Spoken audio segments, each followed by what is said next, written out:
You're tuned in to RX Radio. Okay, we're not going to do the hey fuckers thing. Although that oddly landed. That oddly, I didn't know how to feel. I don't know what a good response from the internet is. In my actual opinion, is no response.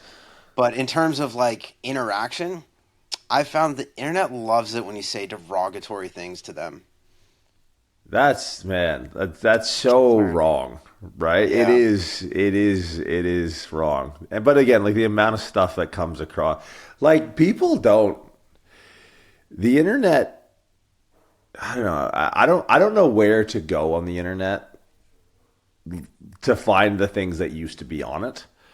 But like it was hard for an 11-year-old me to like find a video of someone getting killed on the internet.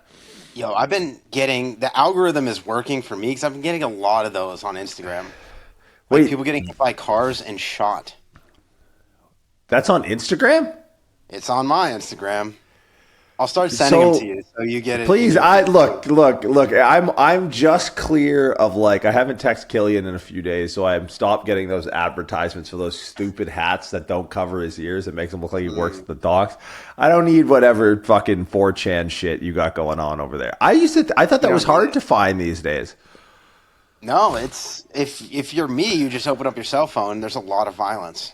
That is so crazy to me. I post soothing. I post DMX audio on a video on Instagram, and they give me the audio, and they're like, it's banned, taken down. What? But there's some dude just getting like murked, and it's just on the Explore page. Yeah, I'll send you.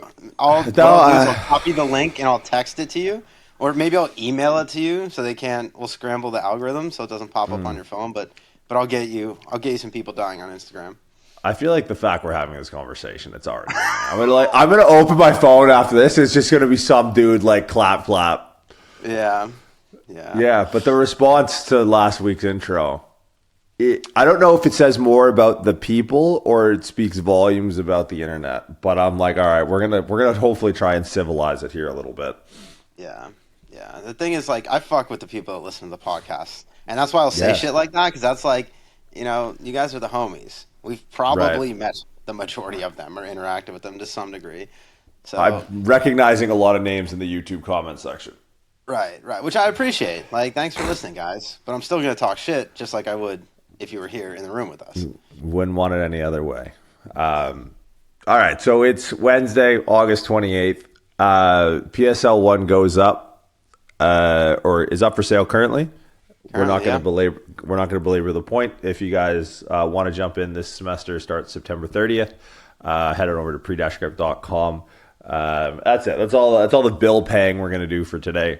We're going to jump right into this week's episode. For those of you guys who've been following along, we're in like a transition phase of the podcast. So about another month or so until we kind of release a new format as far as episode release and what we're going to do with James's and some new additions. It's going to be interesting. We're going to have on some pretty big guests as well, so stay tuned for that. But today we're going to talk about nutrition, because just like getting called a cocksucker within the first 3 seconds of a podcast, if there's one thing that seems to hit online like that, it's talking about nutrition. And it's funny because we're not a nutrition podcast, although if I were to think about ways to improve engagement, improve downloads and subscriberships, shy of pleading with you guys to share our podcast until we are no longer behind a bunch of weird old people who don't know anything about fitness, it would be to just turn this whole thing into either a podcast about sex, which is like always a weird one because, I could then understand why those people like getting called cocksuckers, or I would turn it into a nutrition podcast. I feel like that's like the straightest line to an audience in the podcast. It's true though, right? Yeah, the internet is for porn and nutrition, and you will use it for nothing else. That's pretty much. Have you heard the dead internet theory? Did we go over this? No, I don't know if I want to know, but No, no, please. no. It's super interesting. Okay. It's this theory that's like I don't know, it's a conspiracy theory or not, but it's this idea that like in the late 2000s, that internet usership was like dropping quite precipitously. So most of the internet now is actually, and people have this theory about X or Twitter, maybe even Instagram, that most of the engagement on social media right now is completely fake. The most of the content created and now with AI is completely fake, and that people are they're stirring up real conversations and real emotions using completely fake interactions from peoples and profiles that in real life outside of a computer don't actually exist. So that the idea is the internet is dead, but it's being consistently resuscitated by conversations driven by fake bot accounts essentially. Ooh, yeah, that's interesting. I don't think I know enough to have an opinion on that, but like saying the internet is dead, but like pretty much every business runs on the internet right now, right? Like if the internet were to go down, like the fucking dude, I was trying to fly to Hawaii earlier this month, and fucking Microsoft had a glitch in an update, and like every airport and hospital around the world like shut the fuck down. You were in the air at that point. I remember you're flying back from like London or France.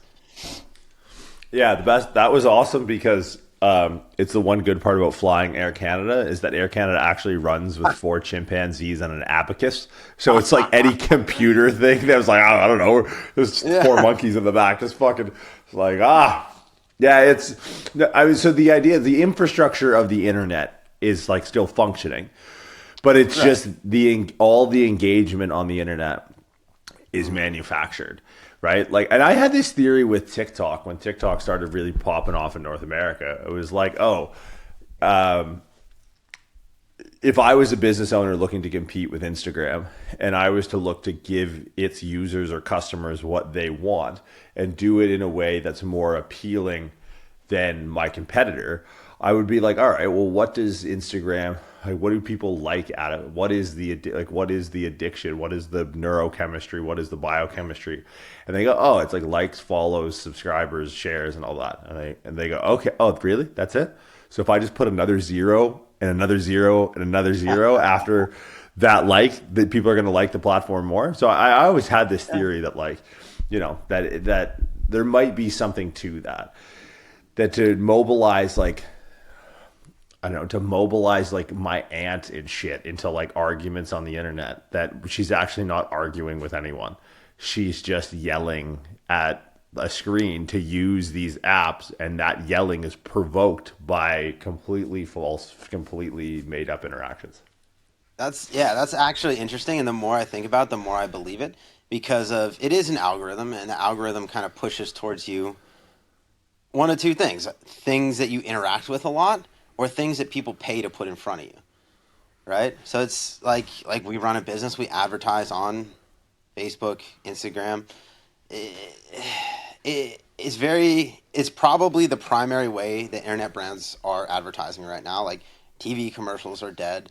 Like it's not no one's reading print. It's like something that's right in front of you. And something I noticed because we just talked about this, I've been looking for a car lately. It's been easier for me to look for a car on Instagram than on Google because I click on an ad and it shows me three more ads. It's almost like a 1-to-1 proportion of like people I follow to then car ads coming up on my feed. So it's like there's probably something to that where the algorithm is pushing yes things that are like keeping you on the platform and keeping your attention, but people are paying to put things in front of you, and I think that's a big part of it as well. Yeah, and I think this might actually be somewhat of a pertinent segue to the conversation today around nutrition. Is the OGs of paying to put stuff in front of people for information was it really is nutrition, right? Like there Yeah. was that big Coca-Cola scandal to basically pay physicians and otherwise, and I've seen, heard whispers, shouting that there are still lobbyists for big food companies that will pay certain physicians on Instagram, influential physicians on Instagram, to make a stance about particular ingredients. I think sugar is obviously like the easiest scapegoat, but this type of idea of paying to put things in front of you when we talk about nutrition, it's one thing to to discuss a car. I'd be like, oh, I live in this geographical region, I want a car. In some ways that could even be convenient for you, right? Because no one's selling you a fake car. You're not going to show up to a dealership and be sold something that's not there. The interesting thing in the nutrition world, from what I can gather, lobbying and paid media aside, is it's not always obvious when you are getting sold something. There is, because the thing with training that's not the same with nutrition is you don't need training to survive.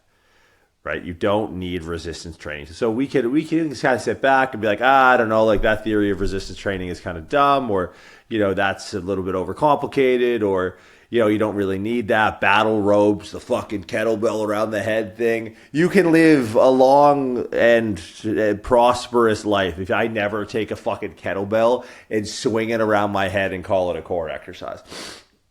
But at the end of the day, you got to eat food.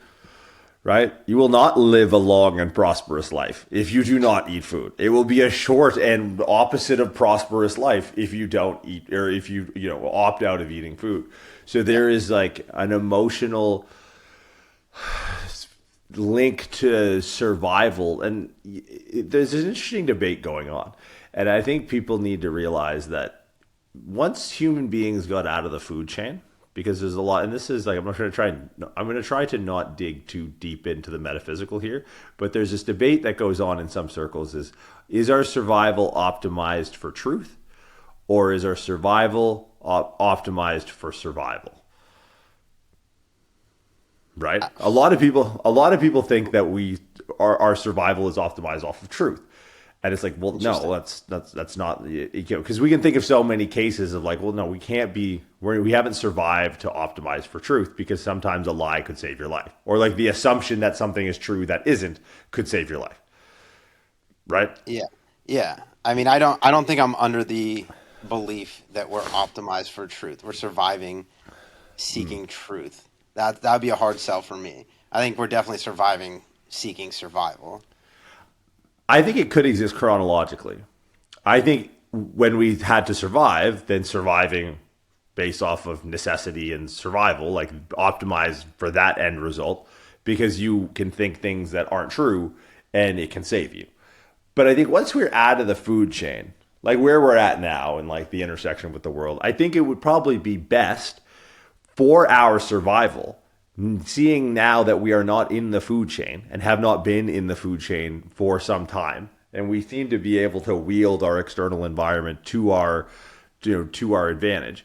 I feel like now would be a good time for our survival if we actually optimize for truth. I feel like there's a shift in trajectory of like, hey, if we can all start optimizing for truth now, we will survive. Because if we won't survive. I feel like this is going to make me pull out my tinfoil hat right now. Let's go. I get bored with nutrition anyways. Yeah, it's in my blood. Papa J is going to be happy about this one. Plug in the meat freezer. Yeah, I don't disagree with that, but I think that there are circles of influence that have layers of truth that the general population will never have. Like, it's hard for me to think we can't cure cancer, but it's a lot less profitable to cure cancer than it is to profit off the drugs that prolong people's death. Right? Like Big Pharma's one that's like, there's no trust there for me. I don't think it's necessarily built around finding truth. I think it's built around profit. It is for profit. Like, you could buy shares in Pfizer and you can make a lot of money off of Pfizer if Pfizer stays profitable. But curing cancer is a lot less profit. Or like diabetes is another example. Like, selling someone insulin for the rest of their life is a lot more profitable than getting them to eat well and exercise and actually not have diabetes. So I do agree 100% with the point that you're making, but I think that now puts an inherent value on truth, and I think that people that can afford the truth will get the truth, and they don't want that widely distributed. My concern with this, and we may have just taken a hard, sharp turn off of it's not even a dirt road. We're finding the road as we go. My concern is if you don't optimize AI for truth and you optimize it for survival. Like if the idea that AI and GPTs and all that, Grok and ChatGPT are all optimized off of this aggregation of human interaction, and that human interaction is based off behaviors that are optimized for survival, it will learn itself to optimize for survival. And ChatGPT's interpretation or artificial intelligence interpretation of optimizing for its own survival could mean not our survival. But I think if you can optimize for truth, then we have a higher likelihood of surviving. Yeah, I do agree with that statement, and I think AI is like a whole other side to this conversation because it'd be hard to find a business now, especially an emerging business that isn't leveraging AI, right? Like we've experienced this on the negative side. Now, there are a lot of positives to it. Like you could turn one person's work power into maybe 10 or so, but it's definitely got a long way to go. And it'd be interesting to see what they are optimizing for. Like what are the values that are governing the decisions that AI is making? Yeah, because you don't want that thing to be optimized for profits. Yeah. It's right. I'm sure they're making a lot of money off of it. Sure, yeah. But you wouldn't I don't think you'd want to I think you'd have to optimize it for truth, but you'd have to teach it that. Man, this is somehow. This episode is now on parenting. How do you? Oh, we're doing that? Oh, wow! I love how. No, we're not doing that. No, we're not doing that. We'd be as unqualified as we are to talk about. We were unqualified to talk about nutrition, less than qualified to talk about AI, and I don't know how. What the further afield is less than qualified, but then for us to talk about parenting. But yeah, the thing is, and maybe we should steer this shit back to nutrition. I think so. Okay, we'll go back to the thing that we kind of know a little bit about. What gets me with nutrition is on the social media side. Nutrition seems to be the most contentious topic in health and fitness. And look, I can understand contention because there's a storied history of true misinformation. Like before the term misinformation was coined, which I believe was kind of on the backs of Russian collusion around the previous change of power in the administration, the last election. I think that was actually the origin of the term misinformation. Prior to that event in history, we never really used that word. I think prior to that, the best word we had was when Mark McGuire took the stand and he was basically being grilled for having a fucking 80-inch head and taking a bunch of gear and being like, hey, you know what I'm going to say. We talked to your trainer and he said that you were taking a bunch of crank. And he goes, I think he misremembered. And I was like, okay. I love baseball. When Trump says make America great again, what he really means is bring back steroid baseball. That's what he means. But man, the 90s, that's it. Oh, they were simpler times. Yeah. So when you look at the contention, there is a history of weaponizing research and lobbying for certain things. Dude, my parents. Did your parents smoke? My mom smoked before I was born, but she quit. I never saw her smoke. Yeah, same. Both of my dad apparently was 3-4 packs a day until my sister was born, and then cold turkey for the rest of his life. But my dad was probably real cool though, right? Probably so cool. Yeah, 3 or 4 packs. You have to be cool to suck down that many cigarettes in a day. I was in Europe, a couple months ago or a month ago, and I saw Europeans vaping. I'm like, you guys used to be it over here. Now you're sucking on a USB stick. Get the fuck out of my way. That was a menthol or something. I'd give you a little bit of respect, but no, they thought it was. They didn't know it wasn't healthy when they started. Right. And by the time they found out, it was too late, which like, hey, maybe shame on them for not logically thinking that stick hanging out of their face on fire wasn't a good idea, or the fact that you couldn't see out of the fucking windshield of your car when you're trying to drive, like maybe that was a red flag. But like it was proactively marketed to them to be fine, right? Like casual, healthy, all that. So I understand the origins of it. What I don't understand is the propagation of it, like the fitness influencer intersection with nutrition specifically as a sub branch of the fitness space. I can't think of a content creator, air quote content creator, that doesn't use just the direct face on screen. Here's someone talking something that I think is bullshit, and here's why they're bullshit. Like if you scroll through your phone and you survey in your mind as you're going through how many of that style of content, that reactionary, this person said this, I'm going to talk in front of them and say they're stupid and give you 10 reasons why. I would argue that 80% of that type of content that you see is about nutrition specifically. Yeah, I think so. And I think, so what I've seen, people that touch on nutrition in their coaching are probably some of the more successful online coaches that I've seen. And the reason for that is that, like you said, everyone has to eat. They have to eat. But people that have fitness specific goals are not going to get there unless they have some type of nutritional intervention. So I think it's something that's very important. And there's a lot of misinformation, misremembering around how nutrition works. I think a lot of people overcomplicate it. And since day one, I remember like reading this shit in magazines. Like research on nutrition is garbage. But everyone that is in that realm, they're so quick to jump on the latest nutrition, the latest trend, and then it fizzles out. And it's always this hot new thing, that shiny object syndrome, where there's something new, there's something that's going to help you that's never been done before, or it's like you have to have, I don't know, insert chia seeds, insert berries, superfoods. Like you have to have this in your diet or else you're going to die of ass cancer. I don't know. But I think I think it fits well in the fitness industry because of that. Because there's always something new that people can jump on. There's always something to talk about, and research is coming out whether you agree with it, you support it, or you don't. It's a talking point. It's a point of conversation. And I think by the time it gets distilled down to mainstream, it gets so diluted that it doesn't even matter what the message is anymore. But there's a lot of information around nutrition.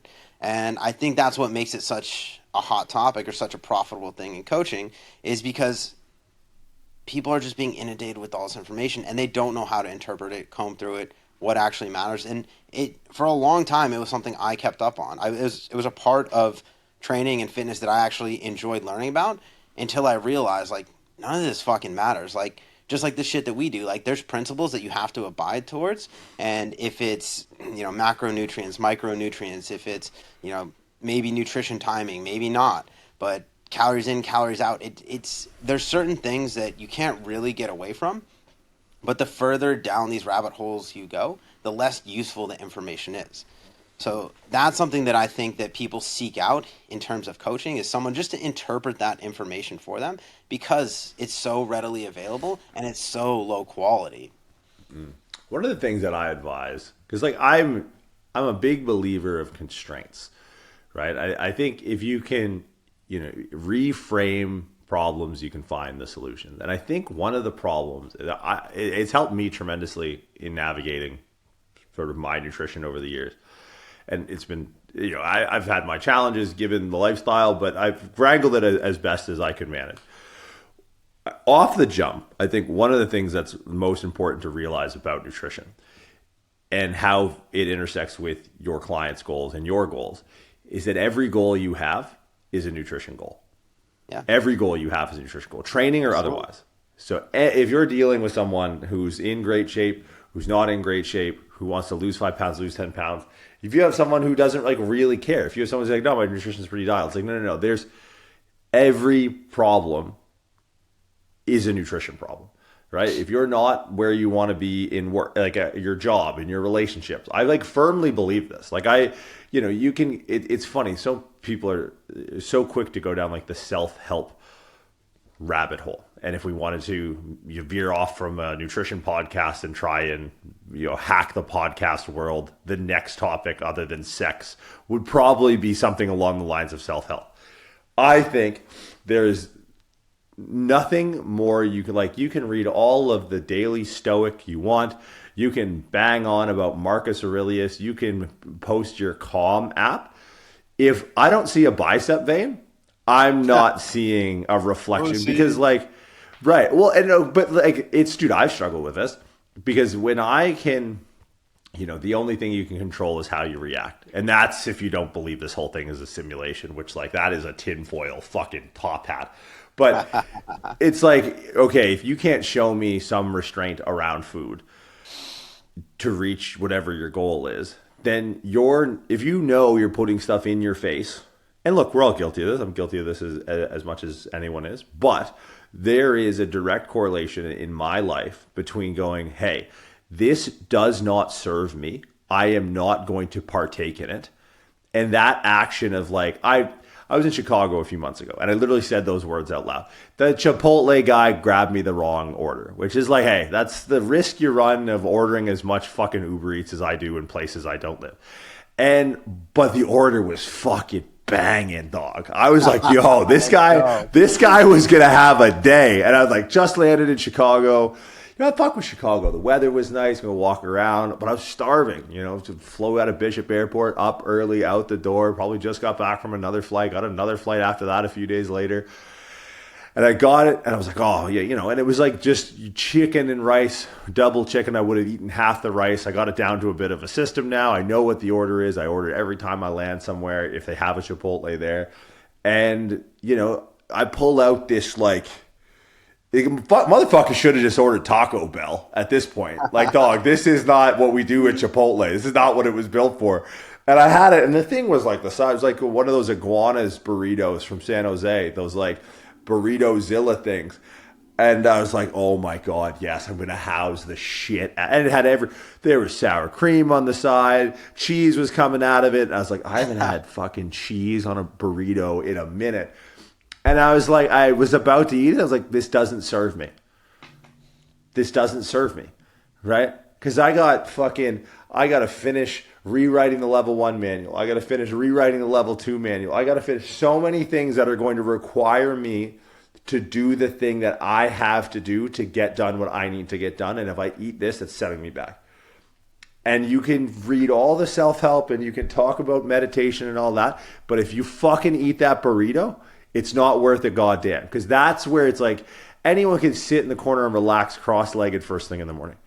Can you, when you get off a plane and you're fucking tired and you're fucking hungry, and Fanu, the Uber Eats driver, which stands for first name unknown, which I don't know if we've discussed that, which is a pretty wild thing that Uber Eats is just sending people out to deliver your food and we don't even know who the fuck they are anymore.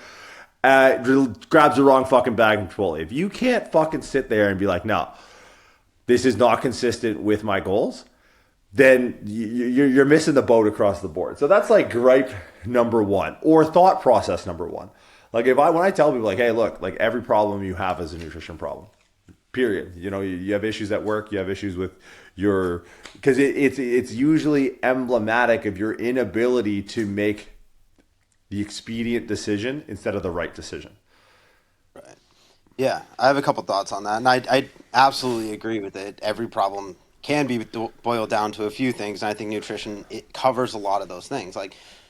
What are common things that we see people having issue with? Brain fog is huge now. Motivation, energy levels. If we look at health, health markers, cholesterol, blood pressure, all of that stuff, sleep, all of these things are going to be an interaction that you have with nutrition, right? Nutrition is going to have an impact on these things. And kind of taking it back to the tinfoil hat and the healthcare industry is, okay, if you get a blood lab done, you go to a primary health provider, they're going to say, yeah, you have high blood pressure, you have high cholesterol. They're like, yeah, like diet and exercise, whatever. Take this medicine, and come back. We'll run labs again in 2-3 months. Sick. Like, there's a chance, there's an opportunity you have there to change habits that that person has on a day-to-day basis around diet and exercise that are going to have a very real impact on those health markers. And along the way, it's going to impact how they're feeling, how they're sleeping, how they're approaching their day, their cognition, how they're using their brain, their stress levels. If you're not feeding yourself, if you're just chronically undernourished, you're not going to be able to manage stress well. So all of these things come back to what you're doing in your diet and how that's affecting every single one of these things on a day-to-day basis. So I absolutely agree with that point, that start with nutrition, start with your day-to-day habits and see what kind of an impact you can have there before you take the easy way out and just perpetuate the issue that's causing these problems in your day-to-day life. And then aside from that, the second thing, like you said, yeah, it's not easy to say that this Taco Bell burrito bowl doesn't serve me in my goals. This doesn't align with the things that I want to accomplish right now in my life or today or overall. And I think that the reason why people start to subscribe to these fad diets is because it makes decision making around food really easy, right? If I'm carnivore, if I do intermittent fasting, then it takes my decision process around what I'm going to eat on a day-to-day basis, and it boils it down to very few things. Is this meat? Yes, I'm going to eat it. Is this not meat? No, I'm not going to eat it. Is it between the hours of noon and 6 p.m.? Yes, I'm going to eat. No, I'm not going to eat. And I think that that's a lot of people, that's the only capacity, the only brain capacity that they have to dedicate to making those decisions around eating. And that's why having a nutrition coach, having someone, or educating yourself on how these things interplay and interact with your day-to-day life, that becomes so important. Because if you were left to do it on your own and you can't handle more than a decision of, is this meat or is this not meat? And that's the only decision-making process you have around what you're going to eat on a day-to-day basis, then you don't have the capacity to read research or learn about macronutrients and what processes they facilitate in the body biologically. People don't have the time or the fucks to give to learn that. So that's why I think nutrition coaching is so profitable on the internet, because it now takes that decision-making process of, is this meat or not? And it offloads that to someone else. It's like, no, it's not meat, but you're still going to fucking eat it because you need B vitamins or you need magnesium in your diet. And you can offload that to someone else to make those decisions, who's put the time into understanding how they're going to affect everything else in your life. It's amazing to me how, and I started keeping an eye on this, like, I don't know, 6 or 8 months ago when I like interacted with people, like how little people are actually, I don't know if present's the right word. That might sound too metaphysical again. But like, people are kind of just this box of things that just regurgitate stuff that they hear. Like, people do not think. Like, fundamentally, you interact with people, it's like a couple of quotes from a movie they saw once, a couple autoresponder, like, how you doing, good, you type salutations. And like, they're kind of brain dead. Like, the idea of having some sort of, like, people's inability to formulate opinions, people's inability to, because it's one thing, and I think people try and sell this as an excuse of why they choose what I would call a diet identity. Like the diet identity, like you said, a carnivore or an intermittent fasting or something like that. Like, they will try and sell you on this idea that they have chosen this diet identity because their life is just so busy that it takes up so much cognitive bandwidth that I couldn't possibly understand 3 macronutrients and a total calorie count. It's like, what is the most difficult thing you had to do today? A load of laundry? Like, what, where are we at here? You know what I mean? Like, it's, and this is why I think, you know, nutrition, because it has so many internal drivers, like biochemically, hormonally, that really make the decisions for you. Like, if you were to look at us like these sort of automaton creatures that are just subject to their mind, which is like, hey, that's kind of fair play, man. Like, other than Thick Quang Duck, the guy who set himself on fire in the middle of a protest back in, I don't know, would have been somewhere in Nepal or something like that, who could sit down with himself on fire and not be reactive in that situation, even though he was burning to death. I would say there's someone who's using his mind. That guy is using his brain. But it's like, if you go down the rabbit hole of impulsively and instinctually feeding yourself with crap, like the feedback loop there is like, and I'm not the first person to think or say this, but when I eat like crap consistently, I am dumb. Than I usually am. Dumber than I usually am.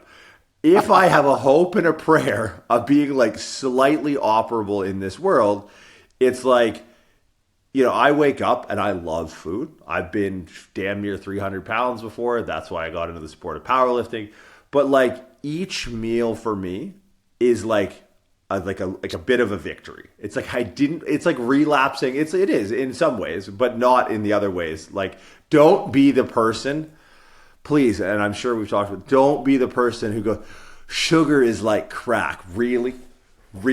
Have you ever done it? Have you ever little Miss Debbie is sitting there just fucking freebasing on the sidewalk? Dude, that was way too close. I was thinking about that the other day. Imagine if we just what happened to that Prescript company and those guys that used to, they seemed like they were doing well. It's like, I don't know, they paused too long. One of them said they could get crack and it was just too long of a pause. And then next thing you know, they were smoking crack. But it's like, you have to, it's so off the table, dog.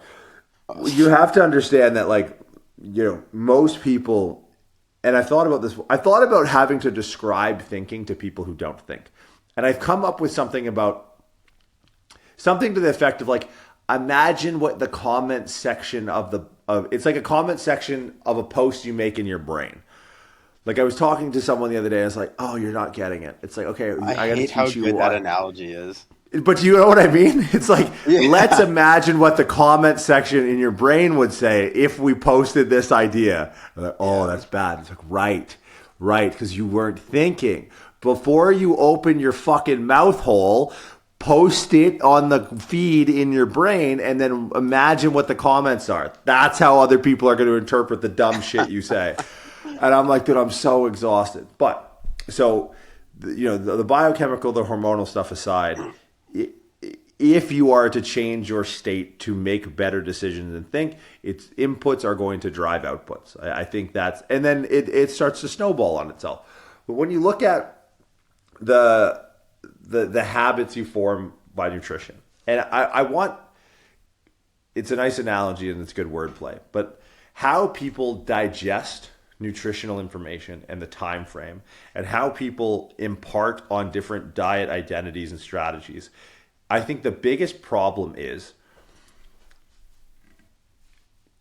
it's around the time frame or the time horizon. So what I mean by that is the world got really crazy when we moved to a 24-hour news cycle, right? When news was online, when Twitter was still Twitter, the world got nuts. When there was like back in the heyday of journalism, like Walter Cronkite days, people used to sit down at 5 o'clock and someone who was seemingly more judicious at their job would give them the news.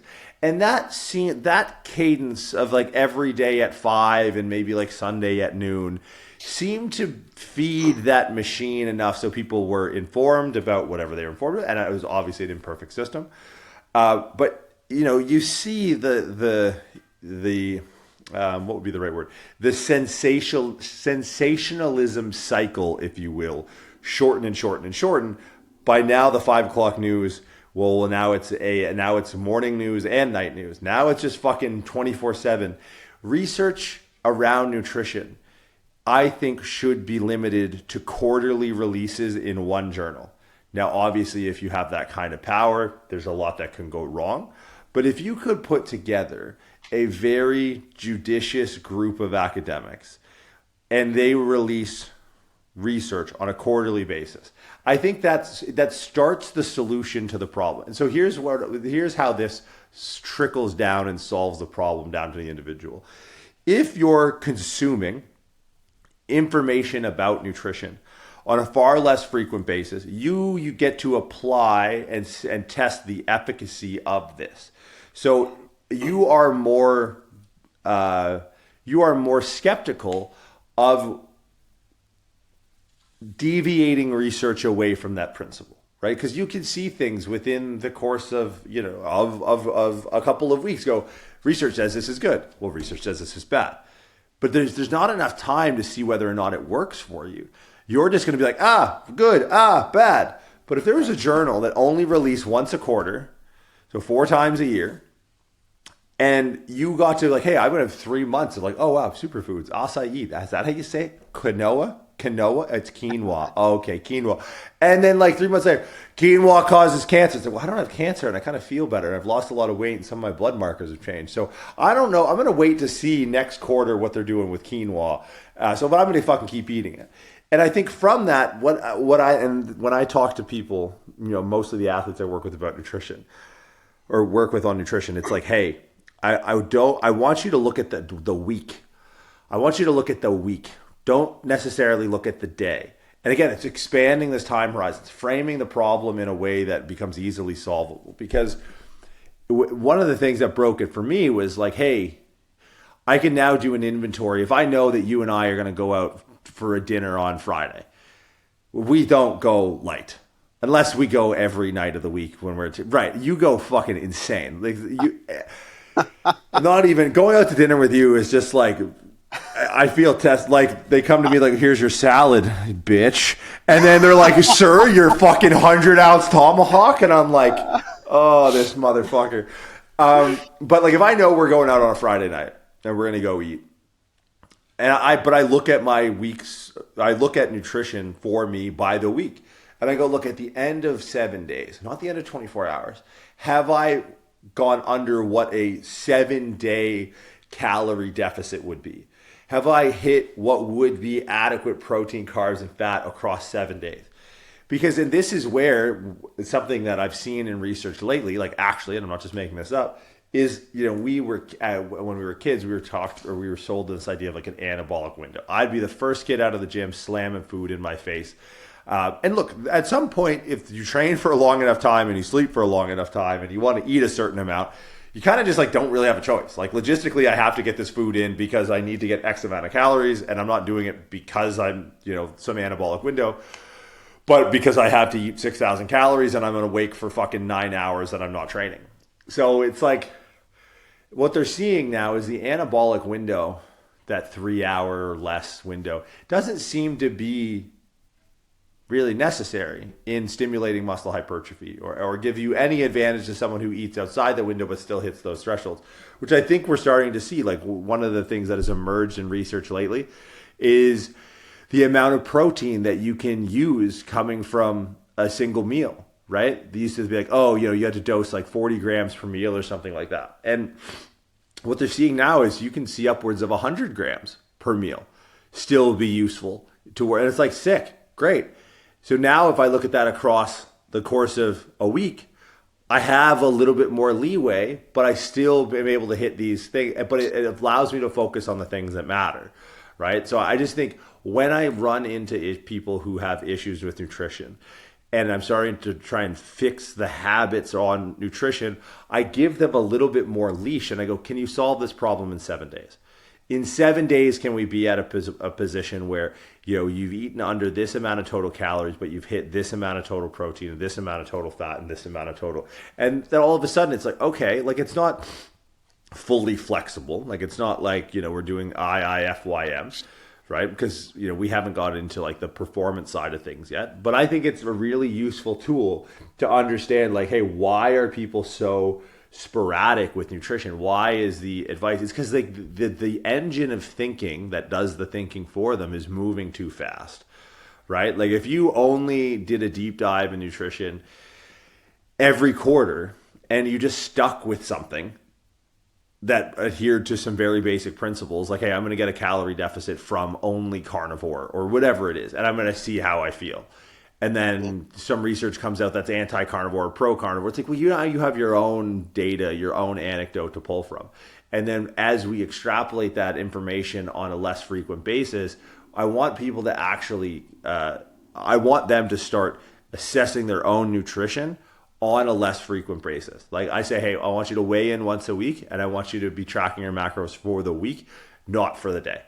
Right? Because at a certain point, like it'll trickle down and percolate into a day's eating that makes sense. Because no one's gonna sit there on a Sunday and be like, fuck, I'm like 800 grams of protein short on the week.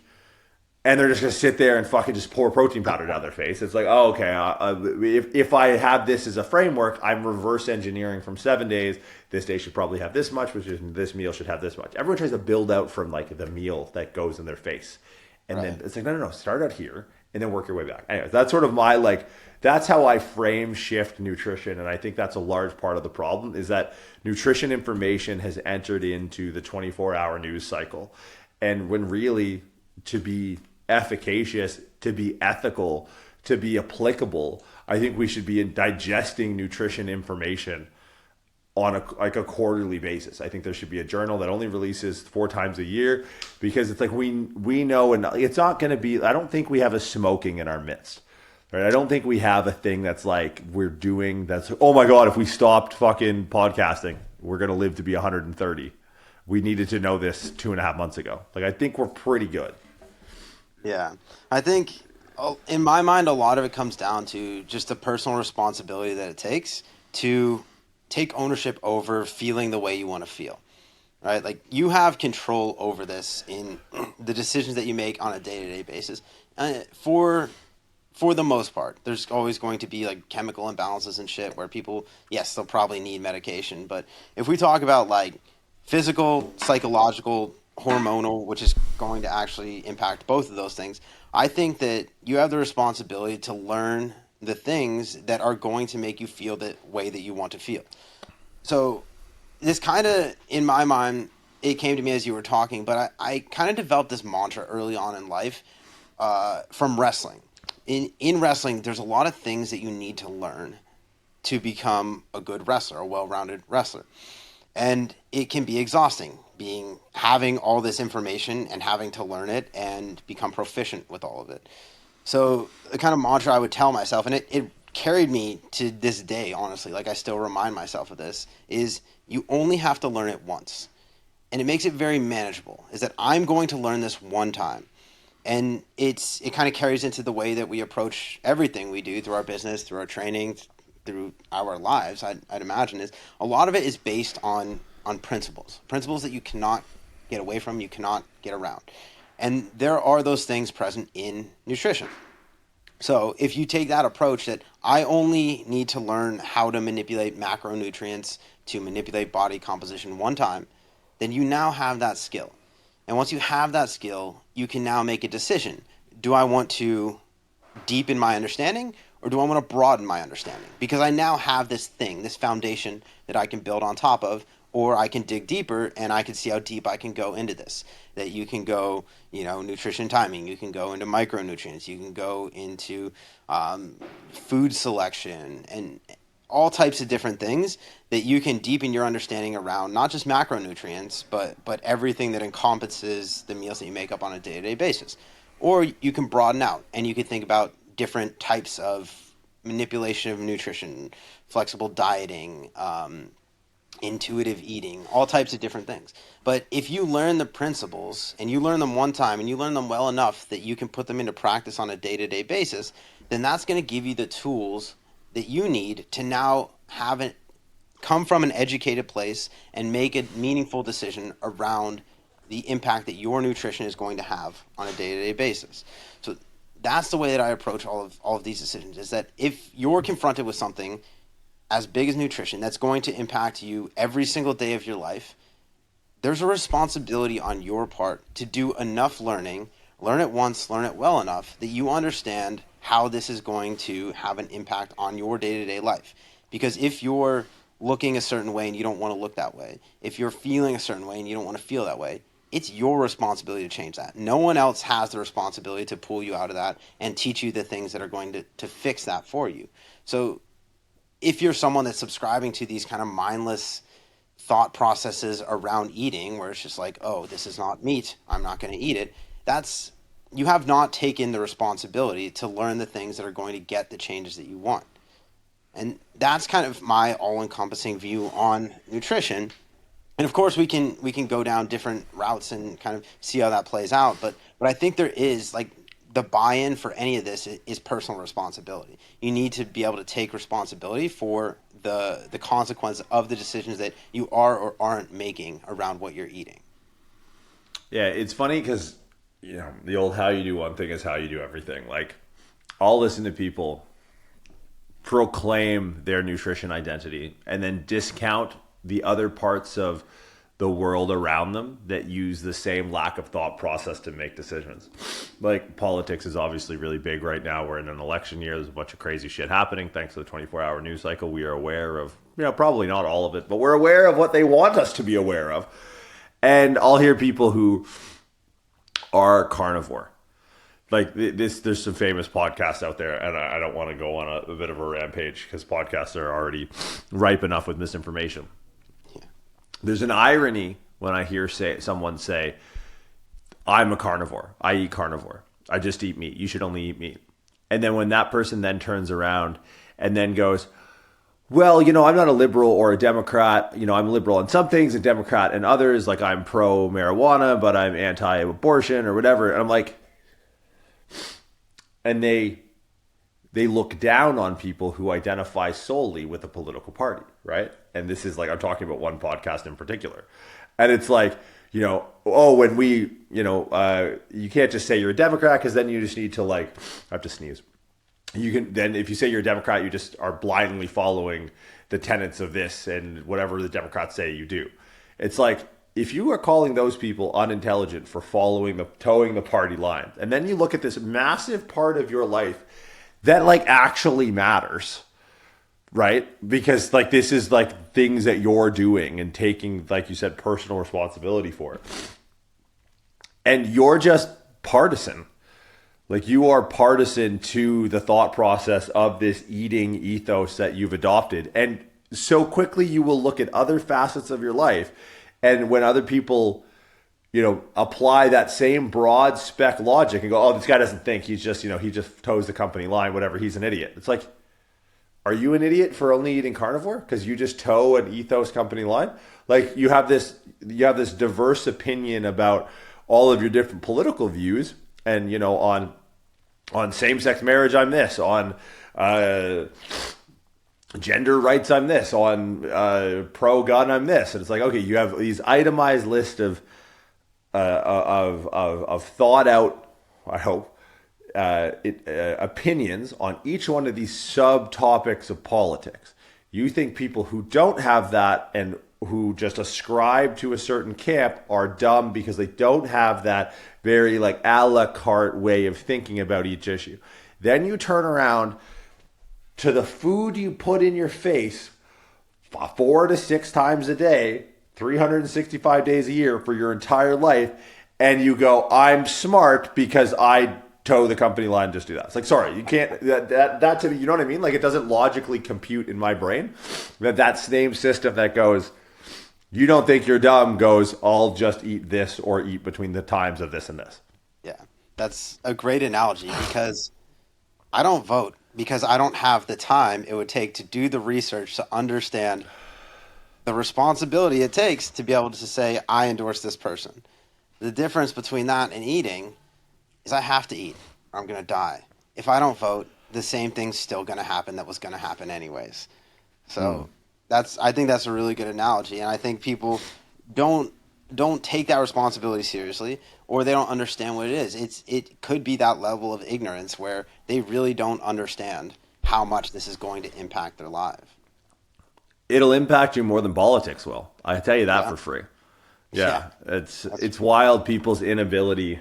And I don't know what it's going to take for people at mass to figure out the psychological impact of nutrition. It's actually I would say it's one of the few things that troubles me is that. I'm not bothered by a lot, but it's actually troubling to watch people evade. I love training is, this is my jam. That's what I love to do. It's what we love to do. But there's the necessity of nutrition and the impact that lever has on your life. And I noticed I go through ebbs and flows. I wanted to put on a bunch of weight.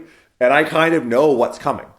Like I know, there's like an 80-20 rule where like that 20% is like fairly indulgent, and I wake up the next day and I feel like shit. But I'm like, oh, look, I'm doing this to a goal to put on weight. And then I get to a point where like, all right, probably put on, gain weight for 4 or 6 months, maintain a weight for a little bit, and now start to peel back. I know the mental ebb and flow that comes with that because I've done it enough. I know I've watched you do it since we've met. You've been, cutting weight for competitions or deliberately gaining weight, which is the season we're in now in the Jiunta life cycle. Oh. But it's like, the only reason I know it is because I've done it and I see the effects of those like feeding seasons on the psychology. But there's a meta feeling to understanding you have control, right? You understand that when I'm gaining weight, or if I when I was used to have to severely diet to make weight for powerlifting, even though the comfort or discomfort that comes with like me losing 30 pounds. Maybe even more in some cases. But there's still a comfort that comes with the knowingness that I'm in control of the one thing I can control. And like, I just don't think people, I don't know if they don't talk about it enough, if it falls on deaf ears, like it is quite difficult, but it is a really good proxy or a really good mile marker for difficulty. Like shout out to like people who go through a bodybuilding prep, yourself included, and who opt into the control. Like, I used to get really annoyed, and I still get annoyed with everything. But when bodybuilders bang on, when bodybuilders, if you've ever dieted to like a decent body composition, and I'm not even saying like sub 10%, you kind of understand when bodybuilders are like on prep, where they get like really preachy at like 6%. Like at 6%, because like, dude, they are, you know how hard that is? Unless you've been at 6% body fat, you probably don't know, right? Like your hormone, at that point, you're starting to fall under healthy ranges again. It's like you probably weren't meant to be that lean. You're probably having adverse hormonal and biochemical effects of that. But there's still a power that comes from a metacognitive standpoint of like, I know this sucks, I feel this sucks, this does suck, I did it to myself and I choose to continue it. Now, do you have to proclaim it at every corner? Instagram would suggest yes. I think you don't have to. But if everyone in the world, like, look, I would lay at the feet, if I was the leader of the free world, I would lay at the feet of everyone an option. Everyone either has to diet under 10% once in their life. Like you said, you only have to learn it once. I think if like learning it once is the expression of everyone has to diet under 10% at least once, or you have to join the military. You choose how you want to lose you choose how you want to learn discipline. Yeah, I like it. And I think that's a really good way to equate this, because I think there's different things that you can learn from dieting down to be that lean, and also being in a surplus and adding muscle mass to be on the other side of what's healthy. Like there's the malnourished side, yes, but then there's the surplus of nutrients side of things. And there's different discomforts that come with both of those that can teach you different lessons. Like it's people, like I'm trying to gain weight right now, you know that. And it's very uncomfortable. People kind of romanticize that. They're like, oh, you can eat whatever you want. And I'm like, yeah, but fuck you, I'm diabetic and I have sleep apnea. Like, suck my dick. It had to come out at some point. Right, we knew it was coming. Yeah. But it's a very different discomfort than being in a caloric deficit and being malnourished, they're two different extremes. But if you feel each of those, there's a wisdom that you can take from both sides of that, where you understand when you're starting to deviate in one way or the other. Is it, oh, I feel unhealthy because I'm eating too much, or I feel unhealthy because I'm not eating enough.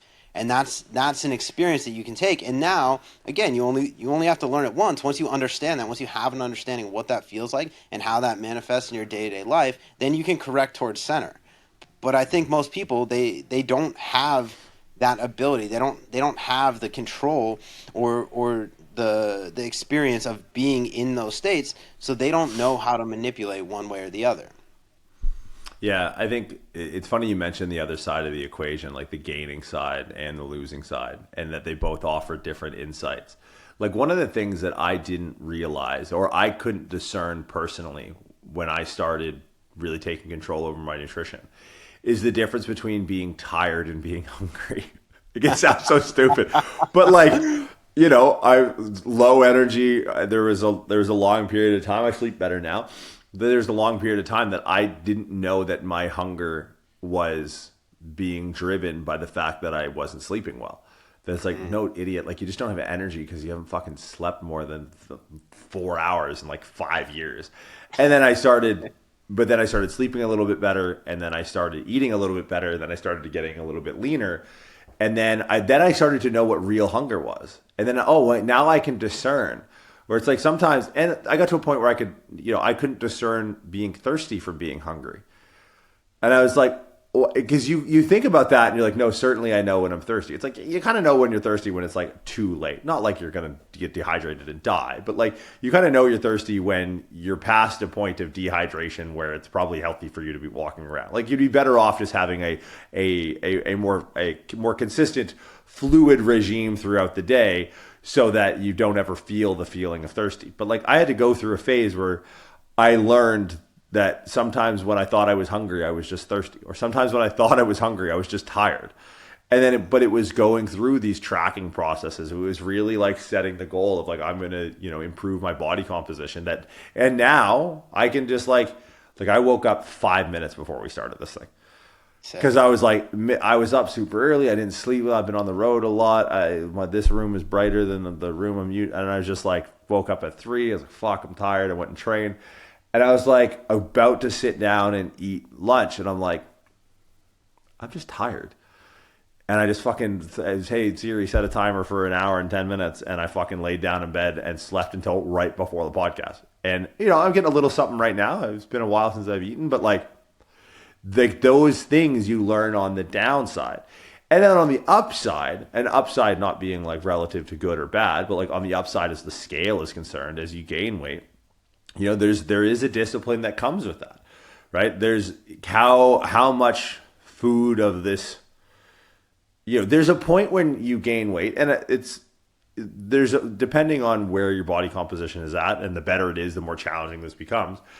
As it improves, you kind of get pushed towards using more dense means of obtaining calories. That's kind of like what it is, right? Like I'm 255 pounds-ish right now. In order for me to if I want to gain weight, I'm kind of in my deficit now. I'm kind of at my limit of how much fucking chicken and rice and fish and bison I can eat. Right. But if I was pushing earlier this year, I got up to 273, 275 pounds. And there's a point where you're like, fuck, I just want a salad. I just want a salad and I want to be able to breathe through my nose again. Is it too much to ask? I'd love it if my legs didn't constantly have just raw red marks from just fucking waddling my ass around. And it's, one of my favorite, actually, it's a quote that a friend of mine said to me quite recently and I fucking love it. He had just sold his company. He's a very wealthy gentleman. And one of the things he said to me, that it was imparted on him by the accountant who was brokering the sale of this company for him. And he was kind of giving him some advice. Now that he's worth a ton of money. He's always successful, but now it's like fucking generational wealth. And the accountant who had done these deals a few times before, who had gotten to know him over the process of the due diligence over the finances, looks at him and goes, hey, be careful, man. He's like, what do you mean? He goes, new levels, new devils. And I was like, ooh. And that's true. And I think the bigger you go or the smaller you go, there are new challenges. And I don't think they need to be looked at as negatives. I think they need to be looked at as opportunities because your ability to overcome them and solve the problem. There's a philosophy to nutrition that I don't think a lot of people respect, that when you start respecting it and what nutrition can teach you alongside just the gaining and the losing of weight are principles of discipline, self-control, autonomy, sovereignty that I don't think you can learn in many other ways as efficiently as you can through taking control of your own nutrition. Yeah, I absolutely agree with that. And I don't think there's I think those are very impactful lessons too, because you are experiencing them on like the deepest level. Like they're very internal feelings. There's emotions that come with it. There's challenge that comes with it. There's overcoming. There's times where you'll lapse in discipline and you'll give in, and you have to deal with the repercussions of that because it is very objective. Either you did it or you didn't, or you made the right decision or you didn't, and there is going to be a consequence associated with that. So there's no deeper level. Like there's in interpersonal relationships and things like that, like people can give you a pass, you can skirt on things, but it very much is a direct reflection of the decisions that you make and the actions that you take, and there's no way to get around the consequences of that. So on a very, very true level, it is a good way to learn personal responsibility, the decision-making process, the repercussions that come from the decisions that you make. And I think most people never have to take it to the extremes that you or I have, but if you get experience in fluctuating within that, and then you can take control and you have that empowerment of, I know how to manipulate these things. Like I can go through a phase where I'm going to gain some body fat, I'm going to put on some muscle, but I know how to get the body fat off and maintain some of that muscle. Or I'm going to go through a phase where I want to do a competition, I need to lose a bit of weight, but I know how to recomp appropriately, like in terms of athletic goals, but even more so in terms of like general population. Like if you want to make it through your entire day and not be so exhausted that you get in a fight with your wife at the end of the day, like your nutrition is going to have an impact on that. It's going to have an impact on the way that you sleep, the way that the amount of energy you have throughout the day, everything. It impacts so many things in life that people don't understand because they don't go through that process of just learning it once and learning it enough that they can have control over it. I think if there was an episode that you were going to share with people who don't already listen to us, I think this might be it. We didn't call anyone names. I said cocksucker one time, but it was not directed at anyone. That's rare. No, it's good. I mean, I think we'll dig more into nutrition around like what it looks like for us, but I think we'll do that in another episode. But I think it's a really good framework when people are looking at nutrition. It's like, what are you looking at? Like you're looking at your life. Like, you can talk about, it's true though. Like name something, like what your life is comprised of, a bunch of little things you do all the time. Most of them you don't even have to do.